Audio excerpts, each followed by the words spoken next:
passionnés de voitures ont le salon de l'automobile, les propriétaires ont le salon de l'habitation. Et en ces temps de guerre commerciale, vous êtes nombreux à vous demander si c'est le bon moment pour se lancer dans un grand projet à la maison. Audrey Gagnon fait le point là-dessus. Construction, rénovation, décoration. Le Salon national de l'habitation de Montréal, c'est l'endroit idéal pour ceux et celles qui ont de gros On veut se construire un chalet. ou de plus petits projets. On veut refaire la salle de bain. Plus de 350 exposants sont là pour répondre à leurs questions et les guider vers les meilleurs choix. Mais dans un contexte de tension commerciale avec les États-Unis, est-ce le meilleur moment pour entreprendre un projet de rénovation? Est-ce que la guerre tarifaire a déjà un impact sur le coût des matériaux?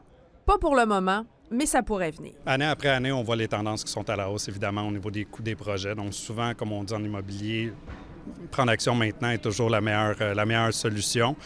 Donc, parce qu'on a deux éléments qui sont en jeu, justement, les coûts de matériaux et les coûts de main-d'œuvre. Le conseiller constate un engouement pour les plus petits projets et les gens planifient davantage. Il y a souvent des besoins qui sont différents.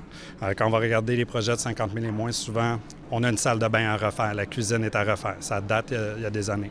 Quand on regarde des projets de plus grande ampleur, souvent, c'est des changements de vie. Puis les gens sont préparés, puis là, c'est le moment pour passer à l'action. C'est sûr qu'avec la guerre commerciale, puis même les situations économiques avant ça influence, évidemment. Ça va coûter plus cher.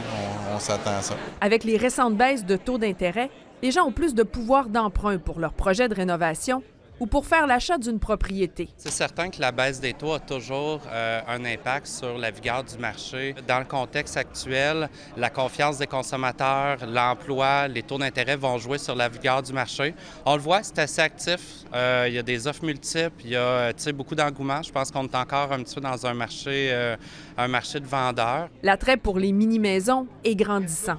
C'est ce que propose l'entreprise Constellation, avec des maisons comme celle-ci de 220 pieds carrés. Donc, on répond à un besoin d'être capable de maximiser l'espace, comme dans un bateau, par exemple. Tu sais, de dire, est-ce que je suis capable de vivre dans un plus petit pied carré avec un impact moins grand qui descend mon hypothèque, qui descend une maison comme ça que vous voyez derrière à 128 000, tout inclus, par exemple.